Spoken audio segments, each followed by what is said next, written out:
सब लोगों के दिल में जी कैंसर के बारे में बहुत मिथ्स हैं।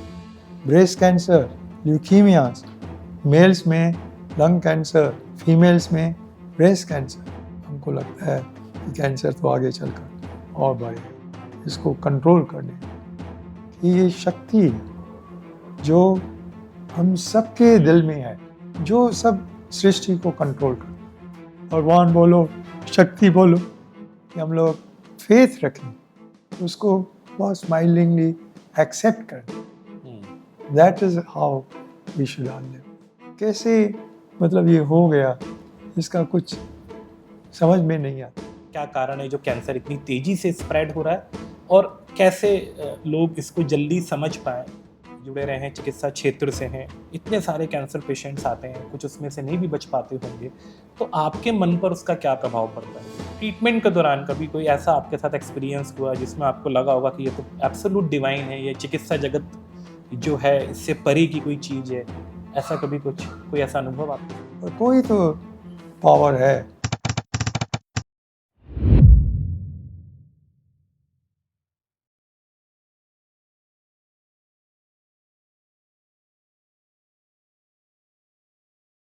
नमस्कार, मैं हूं अजय सिंह और आप देख रहे हैं एमपी लाइव न्यूज़। और स्पिरिचुअल इंटरव्यूज की इस कड़ी में आज मेरे साथ है देश के जाने माने कैंसर रोग विशेषज्ञ डॉक्टर सुरेश आडवाणी जी। डॉक्टर साहब, आपका बहुत बहुत स्वागत है एमपी लाइव न्यूज़ पे। और नमस्ते। डॉक्टर साहब पद्मश्री, पद्म विभूषण, सारे डॉक्टर साहब को अवार्ड मिल चुके हैं और बहुत ही बड़ा योगदान है भारतीय चिकित्सा जगत में। जब भी कैंसर की बात होती है तो बिना डॉक्टर आडवाणी के इस विषय पर चर्चा नहीं होती। डॉक्टर साहब, मेरा पहला सवाल आपसे यही है कि as a doctor of cancer, पहले तो इस बीमारी को बहुत गंभीर माना जाता था, आजकल तो फिर भी अवेयरनेस है। जब कोई रोगी आपके पास आता है और उसको पता लगता है कि उसको कैंसर हुआ है, तो पहला काम होता है उसका मोराल को अप रखना, विल पावर को मजबूत बनाना। तो उसमें आप लोग कैसे कंट्रीब्यूट करते हैं? हमारे हिसाब से सब लोगों के दिल में जी कैंसर के बारे में बहुत मिथ्स हैं, जी रॉन्ग फीलिंग्स हैं। जी। क्योंकि आजकल कैंसर ऐसा नहीं रहा। आजकल कैंसर के ट्रीटमेंट बहुत अच्छा हो गया है। कैंसर का डायग्नोसिस अर्ली होता है, तो ये लोग बहुत सारे पेशेंट हैं जो क्योर हो जाते हैं। जी। बच्चों में जो कैंसर होता है वो आजकल 80% परमानेंट क्योर हो जाता है। अच्छा। ब्रेस्ट कैंसर 60% लोग क्योर हो जाते हैं। ल्यूकीमियाज विद कीमोथेरेपी जो बच्चों में होती है उसमें 80% बच्चे लोग ठीक हो जाते हैं। ऐसे बहुत सारे कैंसर्स हैं जो क्यूरेबल है। तो ये जो मिथ्स है, तो पहले जब ये पेशेंट को मालूम पड़ता है तो उसके दिल में जूना फीलिंग्स आते हैं। जूना फीलिंग कि आगे किसको हुआ था और वो उसका क्या हुआ। पर इसके बावजूद जब ये हम लोग पेशेंट से बात करते हैं, उनको पूरा इन्फॉर्मेशन देते हैं, तो पेशेंट का मॉरल एकदम फास्ट अप हो जाता है। उनका बातें सुनने का डॉक्टर का काम है, बात सुनने का, उनको अच्छी तरह पूरा इन्फॉर्मेशन देने का, बीमारी के बारे में, ट्रीटमेंट के बारे में, आउटकम के बारे में। ये सुनकर पेशेंट लोग हम लोगों को बोलते हैं कि आपके बातों करने से हम 50% तो ठीक हो गए, बाकी 50% तो ट्रीटमेंट ठीक कर देगा। तो ये बहुत ज़रूरी है कि पेशेंट के साथ उनका बातचीत करने का, उनका सब प्रॉब्लम सुनने का और फिर आगे का ट्रीटमेंट। तो डॉक्टर साहब का ऐसा मानना है कि बात करने से ही 50% तक मरीज को रिलीफ आ जाता है। डॉक्टर साहब, चूंकि एक आध्यात्मिक इंटरव्यू है और अक्सर अध्यात्म में बात की जाती है सकारात्मक रहने की, पॉजिटिव रहने की और मोमेंट में जीने की। अब चूंकि आप हॉस्पिटल वगैरह से जुड़े रहे हैं, चिकित्सा क्षेत्र से हैं, इतने सारे कैंसर पेशेंट्स आते हैं, कुछ उसमें से नहीं भी बच पाते होंगे, तो आपके मन पर उसका क्या प्रभाव पड़ता है? हमारे मन पर तो एक ही प्रभाव पड़ता है जी। कि हम कैसे पेशेंट को कॉन्फिडेंस दें, कैसे पेशेंट को जो भी ज़िंदगी है वो अच्छी तरह रहने को सिखाएं।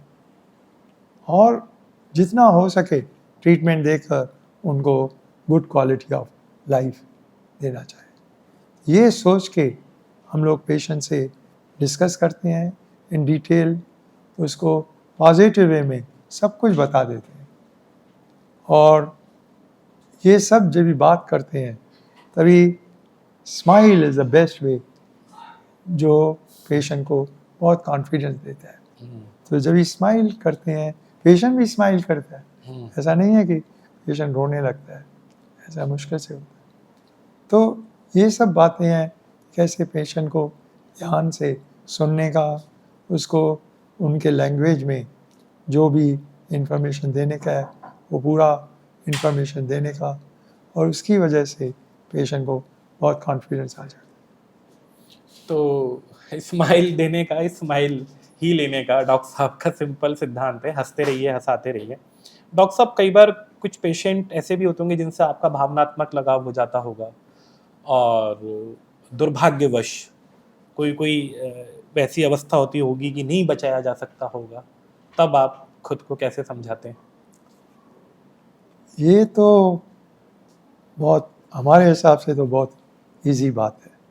कितना भी हम लोगों के करीब हो जाते हैं, बहुत अच्छी तरह उनसे ताल्लुक़ हो जाता है, हम लोग सोचते हैं कि वो क्योर हो जाए, और कभी क्योर नहीं भी होता है, बीमारी वापस आ जाता है। तो ऐसा स्टेज में हम किसको ब्लेम नहीं करते।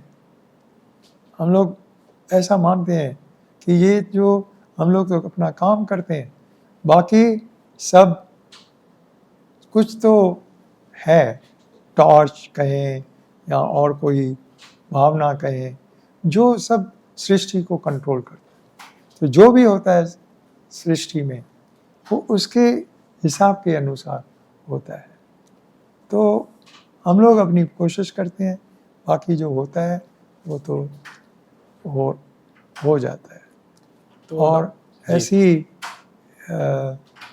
कठिन समय पर हम लोग अगेन स्माइल करके आपस में बातचीत करते हैं, पेशेंट को सब कुछ डाइवर्शन सिखाते हैं कि कैसे माइंड को डाइवर्ट करने का, और बाकी तो ज़िंदगी तो निकल जाती है। डॉक्टर साहब आपने एक बात कही कि टॉर्च एक या एक परम सत्ता, जिसको हम लोग परमात्मा बोले, सुपर सोल बोलते हैं, आप परमात्मा को किस रूप में देखते हैं? हम परमात्मा को एक शक्ति के रूप में देखते हैं कि ये शक्ति जो हम सबके दिल में है। ऐसा नहीं है परमात्मा खाली एक ही लोग या 5 लोगों के पास अपना शक्ति दिया, हम सबको शक्ति है, खाली वो हम लोग अपनी शक्ति यूज़ नहीं करते हैं, जान नहीं पाते हैं। तो उसके लिए अच्छा है कि हम लोग फेथ रखें, जिसके लिए भी भगवान बोलो, शक्ति बोलो, एकदम दिल में फेथ रखें कि हम तो पूरी उद्यम करेंगे, पूरी कोशिश करेंगे, जैसे हम हर एक काम में करते हैं। बाकी जो भी हो जाए उसको बहुत स्माइलिंगली एक्सेप्ट करने का, that is how we should all live. और हम लोग गॉड को ऐसा ही सोचते हैं, जो भी आपने किया अच्छा ही किया, और thank you very much.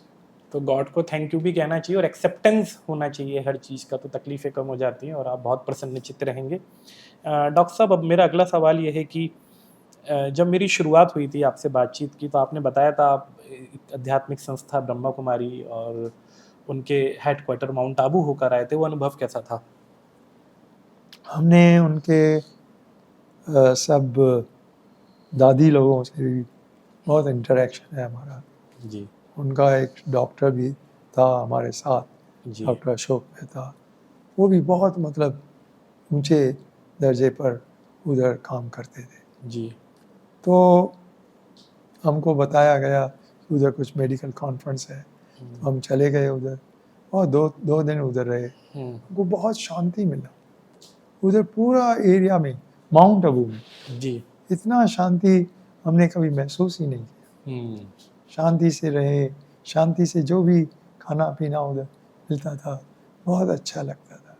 Life थोड़ा इजी हो गया, लाइफ थोड़ा लाइट हो गया, मतलब अपने को हम फील करने लगे, अभी हम लाइट हो गए, वज़न या भारीपन बॉडी से, मगज से निकल गया। तो हम मानते हैं कि ये जो स्पिरिचुअल ऑर्गेनाइजेशंस हैं वो बहुत कुछ कंट्रीब्यूट कर सकते हैं हम लोगों के लिए, कि हम समझ पाएँ कि क्या है ये और आगे वो नमूने से बढ़े।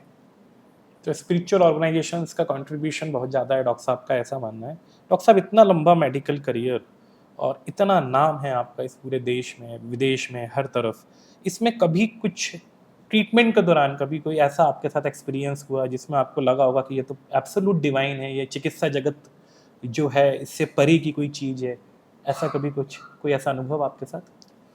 ऐसे तो बहुत टाइम होता रहता है। एक का फिर हम लोग, जी। ऐसा एक पेशेंट था, हम्म, वो उसको ब्लड कैंसर हो गया था, एक्यूट ल्यूकीमिया। हम्म, तो उसको हम बहुत हैवी ट्रीटमेंट देते हैं, हम्म, उसमें ब्लड काउंट लो हो जाता है उनको। फिर एक लेडी पेशेंट थी, उसको इन्फेक्शन हो गया, बहुत दिन इन्फेक्शन चलता रहा, हम्म, पेशेंट आईसीयू में चले गया। हम्म, तो हम लोगों को फिर लगता था कि शायद ये बचा नहीं सके। ये डिस्कस करते थे हम पेशेंट के रिलेटिव से कि ऐसा ऐसा हो रहा है। वो बहुत अच्छे थे, पूरा कोऑपरेट करते थे। तो एक दिन उन्होंने बोला कि डॉक्टर साहब, आपने बहुत कोशिश किया और अभी तो हमको लगता है कि डिफ़िकल्ट है, पेशेंट का रहना डिफ़िकल्ट है, कि हम इनको घर को लेके जाएं। हमारे दिल में कुछ तो आया कि ये पेशेंट शायद रिकवर हो जाए, इतना टाइम निकाला है,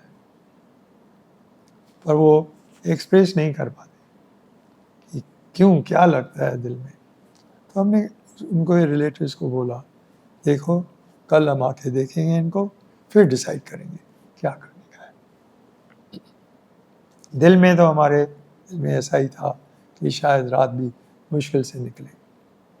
तो जब ही नेक्स्ट डे सुबह को हम ऑफिस पहुँचे तो उसका रिलेटिव हमारे पास आया। उन्होंने ऐसा बोला हमको कि डॉक्टर साहब, आपने तो जादू कर दिया। बोला क्या हो गया? बोला वो उठ के बैठी है, रात को उठ गई, खाना पीना भी मांगती है। तो ये हमको लगा कि कैसे, मतलब ये हो गया, इसका कुछ समझ में नहीं आता है मेडिकली। पर बाकी तो है कि रिकवरी हो गई, इन्फेक्शन कंट्रोल में आ गया। तो तभी याद आता है कि जो हम करते हैं उसका इफेक्ट तो होता ही है, पर कोई तो पावर है जो उसको ऐड करके रिजल्ट देता है। तो डॉक्टर साहब बहुत हम्बली ये बोल रहे हैं कि हमारा ट्रीटमेंट तो अपनी जगह है ही, लेकिन कोई तो ऐसी शक्ति है जो उसमें सहयोग करती है और उसका अपना असर होता है इन सब चीज़ों पर। डॉक्टर साहब, अब आप बैठे हो और जाते जाते बात ना हो, तो बस ये और बता दीजिए कि पहले हमको यदा कदा कभी कभी सुनने को मिलता था कि कोई कैंसर मरीज, और अब हर दिन हर दूसरे तीसरे घर में एक नया कैंसर पेशेंट होता है। क्या कारण है जो कैंसर इतनी तेज़ी से स्प्रेड हो रहा है, और कैसे लोग इसको जल्दी समझ पाएँ कि मान लीजिए यदि किसी को कोई सिम्टम्स हैं, कुछ ऐसे अर्ली सिम्टम्स होते हों, तो वो ज़रूर आप जाते-जाते गाइड करें। सारे वर्ल्ड में जी, कैंसर का इंसिडेंट ज़्यादा हो रहा है। जी, इंडिया में भी इंसिडेंट बहुत ज़्यादा मात्रा में बढ़ रहा है, पर्टिकुलरली सिटीज़ में, जी, जिधर पोल्यूशन बहुत है और ग्रीनरी बहुत कम है और खाना पीना बहुत अलग सा मिलता है, फ्रोज़न खाना मिलता है, और लोग आजकल तो बहुत फास्ट फूड खाने लगे हैं। उनके पास भी टाइम नहीं है कि कुकिंग कर सकें। तो ऐसा है हालत में सब किस्म के cancer, mouth cancer, stomach cancer बहुत ज़्यादा मात्रा में बढ़ रहा है। मेल्स में लंग कैंसर बहुत ज़्यादा हो रहा है, फीमेल्स में ब्रेस्ट कैंसर बहुत ज़्यादा मात्रा में हो रहा है। हम लोगों को लगता है कि एक डेटा है जो एपिडेमियोलॉजी डेटा हम लोग कहते हैं, जिसमें दिखाया है कि ब्रेस्ट कैंसर हर साल 2% हिसाब से बढ़ रहा है। हमको लगता है ज़्यादा ही बढ़ रहा है। तो ये सब बातों से हमको लगता है कि कैंसर तो आगे चलकर और बढ़ेगा। बाकी है कि इससे कैसे इसको कंट्रोल करने का। जो मेन चीज़ है कंट्रोल में, एक तो प्रिवेंशन आता है। अगर हम अपनी हैबिट्स अच्छी कर दें, हम लोग पान, टबैको, गुटखा को अवॉइड करें, स्मोकिंग को अवॉइड करें, और जो खाना खाने में भी सब्ज़ी वगैरह, फ्रेश फ्रूट्स ज़्यादा लें, तो बहुत किस्म के कैंसर कम मात्रा में हो जाएगा। बाकी कैंसर को कैसे पहचान जाए, अर्ली डायग्नोस हो सके, ये तो क्योंकि कैंसर हर एक ऑर्गन में हो सकता है। जैसा ब्रेन में भी हो सकता है, तो माउथ में हो सकता है, हेड एंड नेक में हो सकता है, चेस्ट में हो सकता है। ऐसा लगता है कि ये सब जगह डायग्नोस करना थोड़ा मुश्किल है डिफ़िकल्ट होता है। जी। पर तभी भी जैसे हम लोग बोलते हैं लेडीज़ में ब्रेस्ट कैंसर अर्ली डायग्नोस करने का है, तो रेगुलर सेल्फ एग्जामिनेशन और मैमोग्राफी हर बरस करना चाहिए। और जैसे मेल्स में प्रोस्टेट कैंसर बहुत ज़्यादा हो रहा है, तो उसके लिए एक सिंपल ब्लड टेस्ट होता है, PSA, 50 बरस के बाद एवरी ईयर ये करना चाहिए। तो इससे अर्ली डायग्नोसिस मिल जाता है और बहुत सारे पेशेंट क्योर भी हो सकते हैं। तो डॉक्टर साहब ने बताया कि किस तरीके से अवेयरनेस रहती है और आप क्या चीज़ें वो करें जिससे आप कंट्रोल कर सकते हैं। डॉक्टर साहब, आपने MP लाइव न्यूज़ से बात करी, आपका बहुत बहुत धन्यवाद। मैं सुबह से आपको देख रहा हूँ, आप एक कार्यक्रम में आए हुए हैं भोपाल, और काफ़ी हेक्टिक शेड्यूल हो गया आपका, और ये शाम को हम यहाँ पर इंटरव्यू कर रहे हैं, स्पिरिचुअल इंटरव्यू डॉक्टर आडवाणी के साथ, जो देश के सबसे बड़े कैंसर स्पेशलिस्ट मैं इनको मानता हूँ, पितामह हैं ये इस इंडस्ट्री के, और हमारा सौभाग्य कि आज आप हमसे जुड़े। और डॉक्टर साहब का ये मानना है कि कोई तो परम सत्ता, परम शक्ति है जो इस दुनिया को चलाती है। कई बार इनकी लाइफ में ऐसे कई एक्सपीरियंस हुए हैं जो मेडिकल साइंस से परे थे, बियॉन्ड थे, और खुश रहना है और हमेशा थैंक्स करना है ईश्वर को। यही है अध्यात्म डॉक्टर आडवाणी जी का। आप हमसे जुड़े थे, इसके लिए बहुत बहुत धन्यवाद। बहुत जल्द हम मिलेंगे एक नई शख्सियत के साथ। आप देख रहे हैं MP लाइव।